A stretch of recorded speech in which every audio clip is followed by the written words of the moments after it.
क्या शिफा का अमल जिस्म से ज़्यादा रूह का सफ़र है? थोड़ा-सा फिलोसॉफ़िकल क्वेश्चन है ये। यकीनन खुदी के बगैर तो मेरे ख्याल में कोई भी चीज़ इंसान की अच्छी तरीके से नहीं चल सकती और इसमें मैं आपको ये कहूँगी कि विल पावर बहुत इंपॉर्टेंट रोल प्ले करती है। जिन पेशेंट्स के अंदर विल पावर होती है वो अच्छा में क्योर हमने देखा है और ये एक स्टडी भी है कि जो लोग स्ट्रेस में रहते हैं उनमें जल्दी मेट्स आ जाते हैं। कीमोथेरेपी भी होती है और रेडियोथेरेपी भी होती है। जी, बिल्कुल। दोनों में क्या डिफ़रेंस है? कीमोथेरेपी तो वो है ना जो मेडिसिन्स जो हैं आपको ड्रिप में डाल के आईवी यानी कि ब्लड के थ्रू आपको दी जाती हैं। लेकिन आपने अगर आप चाहते हैं कि मेट्स ना आए यानी कि बॉडी में स्प्रेड ना करे तो आपको सिस्टेमिक थेरेपी यानी कि कीमोथेरेपी, हार्मोनल थेरेपी, इम्यूनोथेरेपी ये सारे ये सारी लेने थेरेपीज़ पड़ते करनी हैं। होंगी। जी, Pakistan has the highest prevalence of breast cancer among all Asian countries जी एंड बिल्कुल। देन वी से कि 1 in every 9 women has breast cancer in Pakistan. जी, बिल्कुल। ऐसा है कि 1 इन 9 वुमन को होता नहीं है।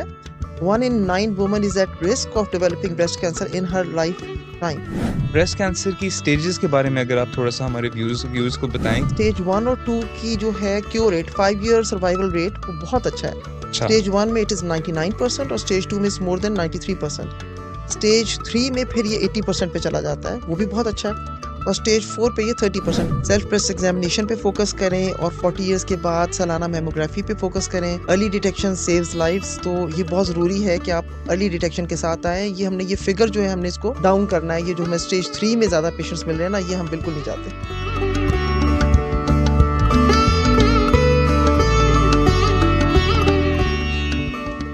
रब्बी इश्रह ली सदरी व यस्सिर ली अमरी वाहलुल उक़दतम मिन लिसानी यफ़क़हू क़ौली।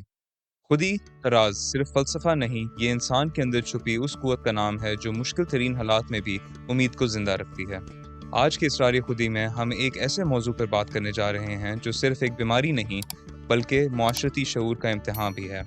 ब्रेस्ट कैंसर ये वो मौजू है जिससे बड़ी खामोशी, खौफ और ताख़ीर अक्सर ज़िंदगी और मौत के दरमियान फ़र्क बन जाती है। The Institute of Nuclear Medicine and Oncology, Lahore, in Mol, was established in 1984 under the Pakistan Atomic Energy Commission (PAEC) as a specialized center for cancer diagnosis, treatment, and research. Operates 21 hospitals in Pakistan. It provides comprehensive oncology services including nuclear medicine, radiotherapy, chemotherapy, and diagnostic imaging. Over the years, it has evolved into one of Pakistan's leading tertiary cancer care institutions, serving thousands of patients annually, many of whom receive free or subsidized care. It also functions as a teaching and training institute affiliated with the College of Physicians and Surgeons Pakistan. With advanced facilities such as PET-CT, linear accelerators, and radiopharmaceutical labs, INMOL continues to lead efforts in cancer research, early detection, and awareness under the leadership of experts like Dr. Amira Shami. Dr. Amra Shami is a senior consultant oncologist serving as the director and chief medical officer at the Institute of Nuclear Medicine and Oncology. Her professional background spans several years of experience in clinical oncology with a focus on cancer treatment, patient care, and advancing institutional leadership in oncology services in Pakistan. इन्होंने ना सिर्फ हज़ारों मरीजों को शिफा की उम्मीद दी है बल्कि मुल्क भर में सरतान की इलाज, तहकीक और आगाही के निज़ाम को नई सिमत दी है। आज हम इनसे जानने की कोशिश करेंगे कि पाकिस्तान में ब्रेस्ट कैंसर के खिलाफ जंग कहाँ खड़ी है, इलाज के साथ मरीज खुदी कैसे मजबूत होती है और वो लम्हा कैसा होता है जब एक डॉक्टर और मरीज दोनों खुदी के मफहूम को हकीकी मानों में समझते हैं। अस्सलाम वालेकुम ma'am, welcome to the show. वालेकुम सलाम, thank you for inviting me over here. You're very welcome ma'am, thank you for taking time out of your busy schedule to be a part of the show. कैसी हैं आप? जी, बहुत शुक्रिया जी, ठीक-ठाक। आपको कोई मुश्किल तो नहीं हुई थी स्टूडियो आने में? नहीं जी, कंफर्टेबल। अभी हमारा वेदर भी चेंज हो रहा है और वैसे भी ये है कि ब्रेस्ट कैंसर पे तो हम बात करेंगे लेकिन जनरली मैंने नोट किया कि आजकल हर किसी को चेस्ट इन्फेक्शन हुआ हुआ है। जी, बिल्कुल, ये स्मॉग की भी कुछ अलामात हैं। अभी I was on the motorway as well, मैं इस्लामाबाद से आ रहा था तो फॉग है, ये स्मॉग है लेकिन वो भी रोड नज़र नहीं आ रही थी तो मैंने कहा शुरू हो गया, सीज़न आ गया है अब। जी, डेफिनिटली स्मॉग है। हाँ जी। डेफिनेटली स्मॉग है, बिल्कुल। तो अभी रिसेंटली मैं एक रिपोर्ट भी देख रहा था एयर क्वालिटी इंडेक्स के ऊपर। Lahore once again has been rated one of the worst air quality indexes once again. बिल्कुल, तो उसके ऊपर लेकिन गवर्नमेंट की भी कुछ एफर्ट्स थी तो आई थिंक वो AQI को उससे नीचे ले आए थे। इंशाल्लाह। कुछ हमने देखा है लाहौर में, अब ट्रक्स भी आजकल घूम रहे हैं, वो वाटर ब्लास्ट कर रहे होते हैं, स्प्रे कर रहे होते हैं। उसका वैसे कोई फ़ायदा होता है? डेफ़िनेटली होगा, हुँ। किसी वजह से ही शुरू किया है, उसका हुँ। एविडेंस होगा डेफ़िनेटली फिर। अच्छा, तो मैम आई थिंक सबसे पहले और जो सबसे इम्पोर्टेंट क्वेश्चन है क्योंकि मैं भी कुछ हॉस्पिटल्स के साथ वाबस्ता रहा हूँ। हुँ, हुँ।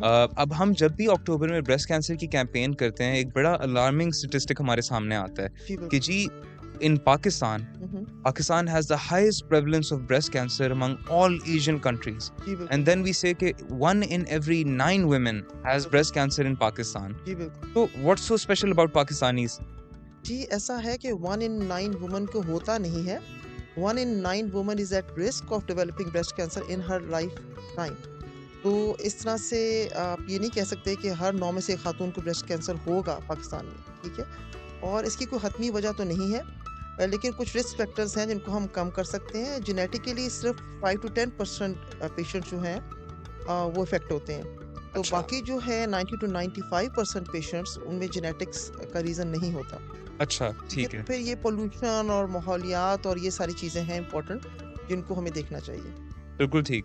तो ब्रेस्ट कैंसर की स्टेजेस के बारे में अगर आप थोड़ा-सा हमारे व्यूअर्स को बताएँ कि इसके अंदर stage 1, 2, 3 and I think 5 stage 5 तक जाता है ये? नहीं जी, ये स्टेज 4 तक होता है। ठीक है।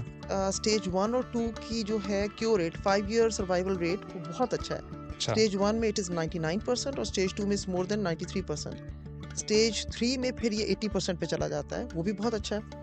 और स्टेज 4 पे ये 30%। इसका ये मतलब है कि स्टेज 4 में जो पेशेंट्स डायग्नोज़ हुए, फॉर एग्ज़ाम्पल अगर 100 पेशेंट्स स्टेज 4 में डायग्नोज़ हुए, तो उनमें से 30 पेशेंट्स 5 ईयर्स तक अलाइव होंगे एवरेज। और अब ये जो फिगर आ रही है, ये रिसेंट जो ट्रीटमेंट्स में एडवांसमेंट्स आई हैं, उसकी वजह से है। क्योंकि अब बेहतरीन जो है ना, इसमें तहकीक हो रही है और नई से नई मेडिसिन्स आ रही हैं, इम्यूनोथेरेपी, टारगेटेड थेरेपीज़ और ये सब। पहले तो सिर्फ़ एक कीमोथेरेपी होती थी ना, बिल्कुल। अब इन सब चीज़ों को मिला के जब इलाज किया जाता है बेहतरीन तरीके से, तो स्टेज 4 का पेशेंट भी अच्छा, 30% पेशेंट्स जो हैं वो 5 ईयर्स तक अलाइव होते हैं। अच्छा, बिल्कुल ठीक है, तो ठीक। इसी तरह से फिर हम 5 ईयर के पहले सर्वाइवल डाटा देखते हैं, फिर हम 10 ईयर्स पे जाते हैं। तो कैंसर्स में हम यूँ ही करते हैं। जो कहते हैं कि अर्ली डिटेक्शन सेव्स लाइव्स, तो जी, जी। ये कैंसर में ब्रेस्ट कैंसर में स्पेशली इसकी कितनी स्पेश इम्पोर्टेंस है? इसकी इसलिए इम्पोर्टेंस है कि ब्रेस्ट कैंसर में स्टेज 1 और 2 का सर्वाइवल बहुत अच्छा है। स्टेज 1 में 99% और स्टेज 2 में मोर देन 93%। तो अगर अर्ली डिटेक्शन में यानी कि स्टेज 1 और 2 में हम डिटेक्ट कर लेते हैं कैंसर, तो पेशेंट्स जो हैं उनका क्योर रेट बहुत अच्छा है। इसलिए हम इस पे फ़ोकस करते हैं। तो आपके एक्सपीरियंस में जब पेशेंट आपके पास आते हैं, ज़्यादातर वो अर्ली स्टेज पेशेंट्स होते हैं या लेट स्टेज पेशेंट्स हमारे होते हैं? पास ज़्यादातर पेशेंट स्टेज 3 में आते हैं। स्टेज 3 में इसकी हाँ। क्या वजह है? वही वजह है कि ये जिसे कहते हैं तो शऊर नहीं है और जिसे कहते हैं अवेयरनेस नहीं है और फिर कुछ लाइल्मी भी है। लाइल्मी भी है और कुछ शर्मो-हया की वजह से पेशेंट्स खुद बताते हैं कि जी हमें पता चल गया था लेकिन हम 6-8 महीने से इसको लेके बैठे हुए थे। शुरू में ये पेनलेस होता है, तो वो पेशेंट इससे ज़्यादा घबराते भी नहीं है और ये जब थोड़ा-सा एडवांस्ड होता है तो इसमें कोई पेन या ब्लीडिंग या इस तरह की चीज़ें मतलब इस डेवलप तरह भी हो सकता है कि उन्हें लगे कि अच्छा ये नॉर्मल कोई गिल्टी है जिस तरह बाजुओं पे बन हाँ, जाती है जी या फैट बिल्कुल। डिपॉज़िट आ जाता है। जी, जी। तो ये एक मिसकंसेप्शन भी हो सकती है। मिसकंसेप्शन भी है या थोड़ा-सा शक भी हो तो कुछ शर्म की वजह से ये दिखाना नहीं चाहते या ज़्यादातर इलाकों में कहीं फॉर एग्ज़ाम्पल मेल डॉक्टर्स हैं उनके विसिनिटी में, तो तो वो वहाँ कंफर्टेबली चेक नहीं करवा वहाँ पे तो सकते। घर वालों को भी नहीं पता होता और ये बड़ा ऑकवर्ड लगता है हमें जब पेशेंट्स आते हैं और हम इस तरह की चीज़ बताते हैं। यानी कि एक तो है ना कि यंग पेशेंट 50 प्लस 60 प्लस वो भी पेशेंट्स अपनी गिल्टी लेके बैठे रहती है, तो इसलिए ये अवेयरनेस ये बहुत ज़रूरी है इसके बारे में। तो मैम प्लीज़ ये बताएँ कि ब्रेस्ट कैंसर के अलावा या ब्रेस्ट कैंसर के साथ और कौन से कैंसर्स के चांसेस या रिस्क ज़्यादा होते हैं? जिन पेशेंट्स में ब्रेस्ट कैंसर डेवलप होता है उनमें ओवेरियन कैंसर भी डेवलप होने के चांसेस होते हैं। ओवरी में मेटास्टासाइज भी कर सकता है और इंडिपेंडेंट सेकंड प्राइमरी ओवरी भी हो सकता है। यानी कि एक तो ये है कि ओवरी के अंदर उसी ब्रेस्ट से कैंसर चला गया है। दूसरा ये कि ब्रेस्ट कैंसर ठीक हो गया लेकिन कुछ सालों के बाद उसको ओवेरियन कैंसर डेवलप हो गया। तो वो 2 प्राइमरीज़ उसे कहते हैं 2 प्राइमरीज़ ना। ब्रेस्ट कैंसर के ट्रीटमेंट के दौरान ओवेरियन कैंसर डेवलप हो गया। अच्छा, तो ये BRCA1 BRCA2 2 जेनेटिक जो है इसमें जीन्स जो कि करवाई जाती हैं टेस्टिंग, तो उसमें जिन लोगों में ये म्यूटेशन पाई जाती है तो उनमें ओवेरियन कैंसर तो डेवलप होने के ड्यूरिंग ज़्यादा the treatment of breast cancer क्या इस म्यूटेशन का भी टेस्ट कोई या स्क्रीनिंग कराई जाती है? शुरू में ही करवा लें तो बेहतर है क्योंकि फिर उसके साथ हमारे पास ऑप्शंस आ जाती हैं ट्रीटमेंट की कि जो BRCA1 BRCA2 पॉजिटिव है उनमें कौन सी मेडिसिन दे सकते हैं और कौन सी नहीं दे सकते। और अगर BRCA1 BRCA2 पॉजिटिव हैं तो फिर उनको केयरफुल होना चाहिए कि उनमें ओवेरियन कैंसर डेवलप होने की बहुत ज़्यादा चांसेस हैं और उनकी फिर फैमिली को भी स्क्रीनिंग करानी चाहिए। तो इनिशियली ही ये स्क्रीनिंग शुरू हो इनिशियली करा जाती है। लेनी चाहिए। जी, बिल्कुल। तो मैम आप बरसों से ऑन्कोलॉजी के शोबे से वाबस्ता हैं। एक डॉक्टर के तौर पर आपने मरीजों में खुद ही यानी जीने की ख्वाहिश को कैसे परवान चढ़ते देखा है? जी, इसमें ये है कि शुरू में तो पेशेंट जब आते हैं तो डिनायल फ़ेज़ में होते हैं, ठीक है? तो फिर अक्सर हमारे जो पेशेंट्स के रिश्तेदार हैं, वो हमें अंदर आके पहले कहते हैं कि जी हमने पेशेंट को नहीं बताया हुआ और आप भी पेशेंट को ना बताएँ। तो बड़ा ऑकवर्ड सा सिचुएशन होता है कि उनको हमने कैसे एक्सप्लेन करना है। लेकिन बहरहाल जैसे उनके रिलेटिव्स कहते हैं हम उस तरह ही लेके चलते हैं। आहिस्ता-आहिस्ता पेशेंट को पता चल भी जाता है। जैसे ट्रीटमेंट स्टार्ट होता है और जैसे सिम्पटम्स कंट्रोल में आना शुरू होते हैं, तो फिर पेशेंट्स में कॉन्फिडेंस बिल्ड होता है कि नहीं मैं ठीक हो सकती हूँ। और इसके अलावा जिन पेशेंट्स में विल पावर होती है, वही ज़्यादा क्योर की तरफ जाते हैं। और क्योंकि कि रिसर्च में देखा गया है कि जो पेशेंट ज़्यादा स्ट्रेस लेते हैं ब्रेस्ट कैंसर डायग्नोसिस के बाद, उनमें मेटास्टेसिस ज़्यादा अर्ली आ जाते हैं। तो ये बाकायदा एक रिसर्च है। तो इसलिए विल पावर का होना बहुत ज़रूरी है इसे इसके बीट करने के ट्रीटमेंट के लिए? अलावा। जी, बिल्कुल। और इसका जो ट्रीटमेंट है वो भी काफ़ी लॉन्ग टर्म चलता है, जी, मतलब 10-10 साल तक दवाई खानी होती है अगर जी, आपकी सर्जरी है, कीमोथेरेपी है, रेडियोथेरेपी हुई है, जी, उसके बाद। जी। तो ये फॉर लाइफ आपने दवाइयाँ खानी होती हैं? फॉर लाइफ नहीं, 5 टू 10 इयर्स। पहले 5 इयर्स का डाटा था और अब रिसेंटली 10 इयर्स का डाटा आ चुका हो, रिसेंटली काफ़ी सालों से।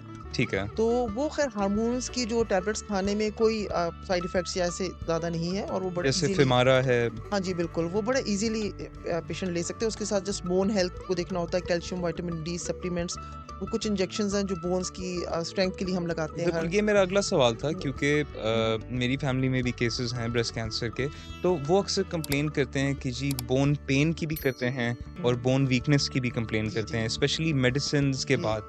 तो उसमें आप पेशेंट्स को क्या रिकमेंड करती हैं? जी, वही कैल्शियम और विटामिन डी सप्लीमेंट्स मतलब ब्लड टेस्ट के साथ देख के एक्यूरेट अमाउंट में होने चाहिए। और इसके अलावा ये है कि एक 3 मंथ्स या 6 मंथ्स पे एक इंजेक्शन लगता है ज़ोलिड्रोनिक एसिड, जिससे कि वो बोन हेल्थ जो है वो मेंटेन रहती है। तो वो अगर हो रही हों साथ-साथ चीज़ें और फिर भी अगर किसी को बहुत ज़्यादा साइड इफ़ेक्ट्स हैं, तो हम हार्मोनल टैबलेट चेंज कर सकते हैं। हमारे पास ठीक कुछ है। ऐसी टैबलेट्स हैं जो कि बोन्स पे ज़्यादा साइड इफ़ेक्ट कुछ नहीं। इसमें ऑप्शंस भी जी, अवेलेबल जी, होती हैं। बिल्कुल। तो और डाइट के पर्सपेक्टिव से कोई ख़ास रिकमेंडेशंस आपकी होती हों पेशेंट्स के लिए? वही मतलब डाइट जब एक दफ़ा ट्रीटमेंट मुकम्मल हो जाता है, तो उसके बाद वो नॉर्मल डाइट ले सकते हैं। लेकिन अपने खुराक में दूध, दही का इस्तेमाल और जो नॉर्मल गोश्त है, अंडा है, फल, अच्छी सब्जियाँ। खुराक हाँ, रखनी अच्छी चाहिए। खुराक। ऑयल कम, चावल कम, रोटी कम, लेकिन बाकी सारी चीज़ें हैं। जी, तो बिल्कुल। हम वापस आते हैं थोड़ा-सा जिस तरह हमने बात की कि हमारे लोगों में अवेयरनेस नहीं है। जी, जी। काफ़ी अरसा इसकी प्रेज़ेंस होती है, पता भी होता है हुँ, लेकिन वुमेन फील शाय या वो हुँ। बताती नहीं है या एजुकेशन का भी एक गैप जी, है। सो आजकल सोशल मीडिया का दौर है। जी, तो बिल्कुल। आप क्या ये समझती हैं कि हमारे जो इन्फ्लुएंसर्स हैं या मीडिया पर्सनैलिटीज़ हैं, उन्हें भी एक पब्लिक हेल्थ पार्टनर बन जाना चाहिए आपके जैसे इंस्टीट्यूशंस के साथ, जो कि फिर इस मैसेज को आगे कैरी फॉरवर्ड करें, कुछ कैम्पेन्स रन करें, ख़वातीन में स्पेशली इसकी अवेयरनेस क्रिएट करें? जी, बिल्कुल, ये इसकी बहुत ज़्यादा ज़रूरत है क्योंकि गवर्नमेंट लेवल पे वो इतने मैसेज को डील करना आसान नहीं है। तो अगर ये लोग जॉइन करेंगे तो एक समाजी खिदमत होगी और इसमें हम बहुत सी लाइव्स सेव कर सकेंगे। बिल्कुल ठीक जी, तो आपने सुना मैम से कि ये एक समाजी खिदमत होगी if everybody just plays there part.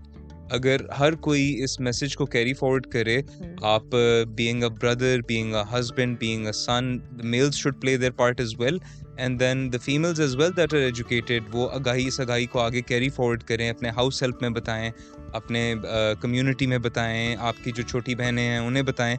So I think this message needs to be spread out.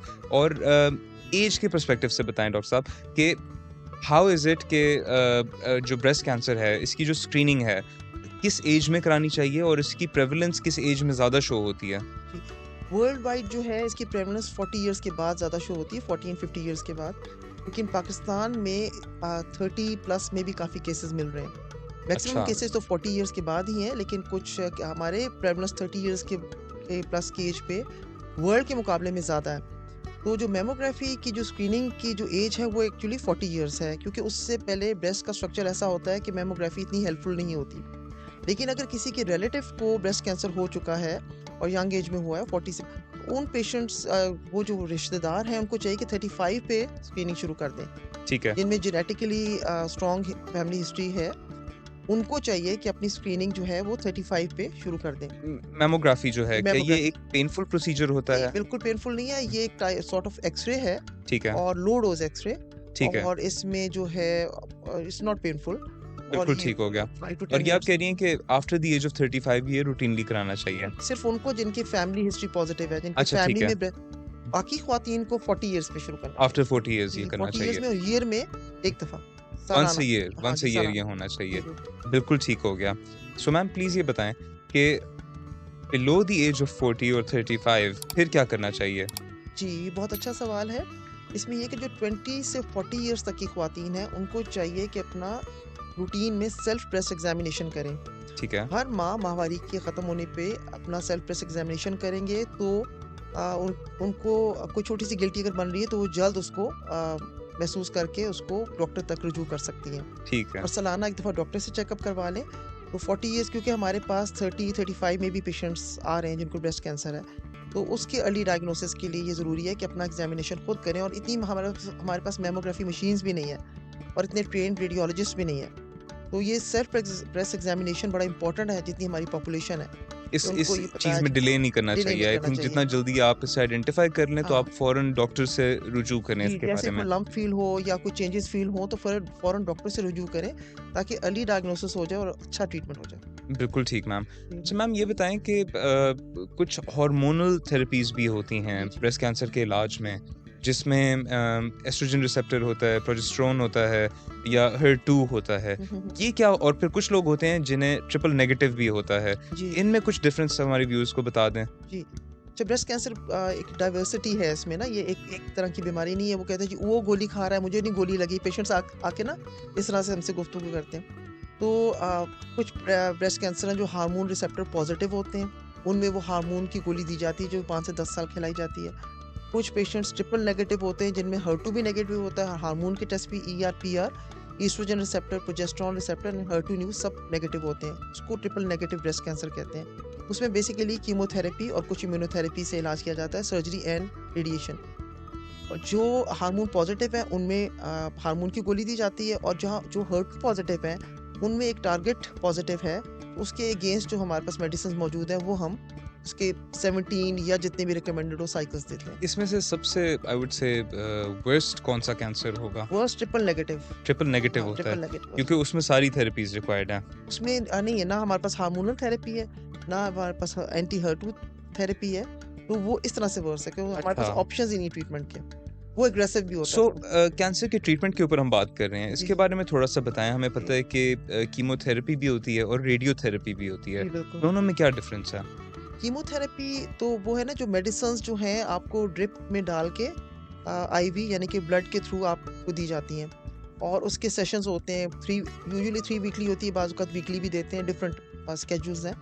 और उसका फ़ायदा ये है कि जो ब्लड में सर्कुलेट कर रहे हैं कैंसर सेल्स वो उनको किल करता है, ठीक है, ठीक है? और जो सर्जरी और रेडिएशन है वो लोकल ट्रीटमेंट है, ठीक है। ठीक है? तो वहाँ पे सर्जरी आपने कर दी और रेडिएशन दे दी तो वो वहाँ पे आपको क्योर मिल गया। लेकिन आपने अगर आप चाहते हैं कि मेट्स ना आए यानी कि बॉडी में स्प्रेड ना करे तो आपको सिस्टेमिक थेरेपी यानी कि कीमोथेरेपी, हार्मोनल थेरेपी, इम्यूनोथेरेपी ये सारे ये सारी देने थेरेपीज़ पड़ते हैं। करनी होंगी। जी, बिल्कुल। सो कीमोथेरेपी इन इटसेल्फ भी एक कोई एन्जॉयबल प्रोसेस नहीं है, नहीं, काफ़ी पेनफुल भी है। जी, जी। ड्यूरिंग दैट प्रोसेस आप काफ़ी वीक भी हो जाते हो, जी, जी। आपके बाल भी गिरते हैं, आपकी स्किन और नेल्स को भी ये चीज़ अफ़ेक्ट करता है। तो आपका उन ख़वातीन के लिए क्या मैसेज होगा उन्हें मोटिवेट करने के लिए कि जो कीमोथेरेपी करा रही हैं but they don't feel motivated, क्योंकि ऑब्वियसली ये चेंजेस हो रही हैं, जी, एक डरावना प्रोसेस है। जी, जी। उनका उन ख़वातीन के लिए क्या मैसेज होगा? कुछ सालों पहले ये मुश्किल होता था लेकिन अब बहुत अच्छी मेडिसिन्स आ गई हैं जो कि वॉमिटिंग को बड़ा अच्छा कंट्रोल करती हैं। बाल गिरने का प्रोसेस यकीनन कुछ कीमोथेरेपीज़ के साथ होता है, लेकिन लाइफ से बढ़ के तो कोई चीज़ नहीं है ना, तो वो बाल सब वापस आ जाते हैं। अच्छा, तो वापस आ दूसरी जाता चीज़ है। ये है कि बाल सारे बाज़-औक़ात व्हाइट होते हैं लेकिन बाल सारे वापस हमने कोई ऐसा पेशेंट नहीं देखा जिसके बाल कीमोथेरेपी के बाद वापस ना आए हों। मुझे ठीक है। 30 इयर्स प्लस हो गए हैं ये ट्रीटमेंट्स करते हुए। अच्छा, तो माशाल्लाह। बाल वापस आ जाते हैं तो लाइफ से बढ़ के तो कोई चीज़ नहीं है। बिल्कुल। और बाकी ये है कि बहुत अच्छी मेडिसिन्स हैं जिनमें वॉमिटिंग का कंट्रोल हो जाता है और बाकी ये है कि हम पेशेंट की हाइट और वेट के हिसाब से डोजेज़ देते हैं, ठीक है। तो वो पेशेंट्स टॉलरेट कर लेते हैं। ज़्यादा अराउंड मुश्किल कितने नहीं डोज़ेज़ होते हैं है। On average? On an average 6 to 8 cycles होते हैं। ठीक है, तो कुछ पेशेंट्स को हम वीकली देते हैं तो वो वीकली वाले 12 लगा देते हैं, डिफरेंट है लेकिन on an average 6 to 8 cycles होते हैं। 6 टू 8 साइकिल्स होते हैं। उन ख़वातीन की फैमिलीज़ को आप क्या कहेंगी जो कि कीमोथेरेपी से गुज़र रही हैं? क्योंकि हमारा एक पाकिस्तानी कल्चर है, एक वुमेन के ऊपर हाउस होल्ड बर्डन काफ़ी होता है। जी, बिल्कुल। वो ख़वातीन जो हैं साथ में शायद अपना कीमोथेरेपी भी करा रही होंगी, लेकिन उन्होंने घर में भी देखना है, चूल्हे को भी देखना है, बच्चों को भी देखना है। बिल्कुल। तो उनके घर वालों के लिए आपका क्या मैसेज होगा कि when they are going through this process, how can the males in the house या other people in the house help them in this process? जी, ये तो बहुत ज़रूरी है कि उनको साइकोलॉजिकली और फिज़िकल दोनों सपोर्ट चाहिए। तो कीमो के बाद शुरू के दिनों में ज़्यादा तबीयत ख़राब होती है, बाद में वो हल्का-फुल्का काम कर सकती हैं, जितना उनको लगे। जब वो लगे उनको कि वो थक रही हैं, तो उनको वहाँ रेस्ट करना चाहिए। दूसरा ये कि घर वालों को चाहिए कि अगर किसी को खाँसी, नज़ला, ज़ुकाम है या किसी को बुखार है, वो पेशेंट के पास ना आए। अच्छा, क्योंकि पेशेंट की इम्यूनिटी डाउन होती है, तो ठीक उस है। दौरान पेशेंट को इन्फेक्शन होने के बहुत चांसेस होते हैं। तो लोग समझते हैं कि इस पेशेंट के करीब हमने नहीं जाना है, पता नहीं इससे हमें ना कैंसर हो जाए, ऐसा कुछ नहीं है। ये कोई छूत-छात की बीमारी नहीं है। तो पेशेंट को हम थोड़ा अलहदा इसलिए रखते हैं कि उसको इन्फेक्शन ना हो जाए। तो बाकी ये कि ना तो उसके साथ खाना खाने से किसी को कोई मसला होना चाहिए और उसकी हर तरह से सपोर्ट बहुत ज़रूरी है। रेडियोथेरेपी में कहते हैं कि स्किन सारी बर्न हो जाती है। नहीं, अब इस तरह की रेडिएशन नहीं होती और बहुत एडवांस टेक्निक्स आ चुकी हैं और कोई हमने आजकल रेडिएशन बर्न का केस नहीं देखते। ठीक तो है। वो भी बहुत कैलकुलेट करके लगाई जाती है और रेडिएशन अगर थोड़ी बहुत रेडिश हो जाए स्किन तो हम उसके साथ मेडिसिन दे देते हैं। अच्छा, कैंसर की जब बात करते हैं तो इसमें इन्वेसिव और नॉन इन्वेसिव भी होता है, फिर जी, डक्टल भी होता है जी, जी। और फिर लिम्फ नोड्स का भी ज़िक्र होता है। जी, बिल्कुल। तो इसके बारे में थोड़ा-सा अगर आप बताएँ? जी, जब ब्रेस्ट कैंसर डेवलप होता है तो सबसे पहले ब्रेस्ट के जो टिश्यूज़ में डेवलप होता है, वहाँ से फिर वो लिम्फ चैनल्स होते हैं उसके थ्रू एक्सिला के लिम्फ नोड्स में जाता है। ठीक है। ठीक है? तो वो जब अगर लिम्फ नोड्स में चला गया तो आप समझ लें स्टेज 1 अप हो गई। अच्छा, ठीक है? तो वो और फिर वहाँ से अगर ब्लड के थ्रू बाकी बॉडी में चला गया तो वो स्टेज 4 होगी। कुछ पेशेंट्स डायरेक्ट स्टेज 4 में रिपोर्ट करते हैं। ऑलरेडी अच्छा, और जो स्टेज 4 से मतलब है कि ये बोन्स में जा सकता है, लिवर में, लंग्स में और ब्रेन में। तो ज़्यादातर जो है ना सबसे पहले ये बोन्स में जाता है। ठीक है? लेकिन कोई डायरेक्ट ब्रेन के साथ भी प्रेज़ेंट कर सकते हैं। तो वो ब्लड के थ्रू स्प्रेड है और बाकी लिम्फेटिक्स के थ्रू जो है वो एक्सिला के लिम्फ नोड्स में जाता है। तो सबसे कॉमन जो आप कहेंगी कि ब्रेस्ट कैंसर से कोई और कैंसर जो हो जाए, वो कौन-सा कैंसर होता है? ब्रेस्ट कैंसर के बाद अगर आप रेडिएशन लगवाते हैं तो और बहुत सालों तक पेशेंट अलाइव रहता है तो सार्कोमा बहुत कम देखा गया है लेकिन हो सकता है। ये क्या मतलब होता है सार्कोमा? रेडिएशन के साइड इफ़ेक्ट्स में सार्कोमा भी एक टाइप ऑफ कैंसर है ठीक है। जो कि जो है मसल्स और बोन्स का होता है तो वो डेवलप हो सकता है उस एरिया में जहाँ रेडिएशन लगी थी बहुत साल पहले। ब्रेस्ट कैंसर के ट्रीटमेंट के बाद ख़वातीन ने अपने सिम्पटम्स को किस तरह ट्रैक रखना है या उन्हें किस तरह पता चलेगा कि खुदा ना ख़ास्ता रिकरेंस हो रही है? जो एक अगर साइड पे ब्रेस्ट कैंसर हो गया तो अपोजिट साइड में ब्रेस्ट कैंसर आने के हमेशा चांसेस होते हैं। तो हम जो रिकमेंड करते हैं वो सालाना मैमोग्राफी अपोजिट साइड की, ठीक है? तो वैसे तो 40 इयर्स प्लस में सब लोगों ने ही करानी है लेकिन उनको तो लाज़मी क्योंकि लाज़मी है, उनमें बाकी पॉपुलेशन से ज़्यादा चांस है कि उनके रिकरेंस की। अपोजिट ब्रेस्ट में भी ब्रेस्ट कैंसर आने की। वो उसको हम ये नहीं कहेंगे कि वो रिकरेंस है, वो अपोजिट ब्रेस्ट का ब्रेस्ट कैंसर होगा। उसको फिर अच्छा, हम दोबारा उसी तरह से ट्रीट करेंगे जैसे पहली ब्रेस्ट को किया था। बिल्कुल ठीक। मैम कुछ केसेस में मैस्टेक्टोमी का लफ्ज़ भी यूज़ होता है। जी, जी। मुझे इसलिए इन टर्म्स का थोड़ा-सा पता है because my own mother is a breast cancer survivor as जी, वेल। ठीक है। तो मैस्टेक्टोमी रिकमेंड किया जाता है या आजकल मैंने सुना है कि काफ़ी डॉक्टर्स कहते हैं कि ज़रूरत नहीं है इस चीज़ की। जी, जी। तो कोई भी पेशेंट जो हमारे शो को देख रही हों, इस चीज़ से गुज़र रही हों, वो आपसे आई एम प्रीटी श्योर जानना चाहेंगी कि उन्हें ये प्रोसीजर कराना चाहिए या नहीं कराना चाहिए? अच्छा, अब इसमें यही है कि जो हम अर्ली डिटेक्शन पे इतना फोकस करते हैं, वो इसीलिए करते हैं कि अर्ली डिटेक्शन के साथ स्टेज 1 और 2 में पेशेंट डायग्नोज़ हो जाते हैं। उसमें ब्रेस्ट कंज़र्वेशन थेरेपी हो सकती है, ब्रेस्ट ठीक है। कंज़र्वेशन सर्जरी यानी कि छोटे ऑपरेशन के साथ उसमें जो गिल्टी है वो और उसके साइड का कुछ नॉर्मल टिश्यू और प्लस एक्सिला के लिम्फ नोड्स निकाले जाते हैं। और उससे और उसके बाद बाकी कीमो, रेडिएशन बाकी वही सारा ट्रीटमेंट किया जाता है और उससे क्योर मिल सकता है। और ब्रेस्टेक्टमी पे हमें तब जाना पड़ता है कि जब हायर स्टेज हो और स्टेज 4 ना हो लेकिन हाई स्टेज हो और उसमें बाज़ औक़ात एक ही ब्रेस्ट में एक से ज़्यादा कैंसर्स मौजूद हों और वो डिफरेंट क्वाड्रेंट्स में हों। तो इसके कुछ रिकमेंडेशंस हैं कि कब हम ब्रेस्ट कंज़र्वेशन कर सकते हैं, कब नहीं। लेकिन ज़्यादातर हम ब्रेस्ट कंज़र्वेशन कर सकते हैं अगर स्टेज 1 और 2 में पेशेंट हमारे पास आ जाता है। बिल्कुल ठीक हो गया ma'am. Hmm. So ma'am and में आपसे सवाल करेंगे कि जी इसरार खुदी की रूह इकबाल के नज़दीक इंसान की अंदरूनी क़ुव्वतों को पहचानने का पैगाम देती है। बतौर ऑन्कोलॉजिस्ट आपके नज़दीक मरीज़ में ये खुदी कैसे जागती है? क्या शिफा का अमल जिस्म से ज़्यादा रूह का सफ़र है? थोड़ा-सा फिलोसॉफ़िकल क्वेश्चन है ये। जी। यकीनन खुदी के बगैर तो मेरे ख़्याल में कोई भी चीज़ इंसान की अच्छी तरीके से नहीं चल सकती। और इसमें मैं आपको ये कहूँगी कि विल पावर बहुत इंपॉर्टेंट रोल प्ले करती है। जिन पेशेंट्स के अंदर विल पावर होती है वो अच्छा में क्योर हमने देखा है।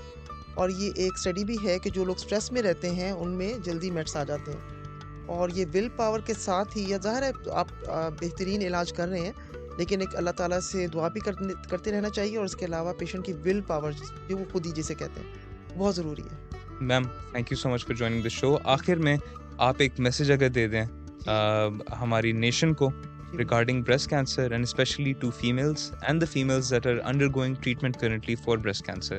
सेल्फ ब्रेस्ट एग्जामिनेशन पे फोकस करें और 40 इयर्स के बाद सालाना मैमोग्राफी पे फोकस करें। अर्ली डिटेक्शन सेव्स लाइव्स, तो ये बहुत ज़रूरी है कि आप अर्ली डिटेक्शन के साथ आएँ। ये फिगर जो है हमने इसको डाउन करना है। ये जो हमें स्टेज 3 में ज़्यादा पेशेंट्स मिल रहे हैं ना, ये हम बिल्कुल नहीं चाहते। बिल्कुल ठीक ma'am. Thank you so much for being a part of the show ma'am. Thank you so much.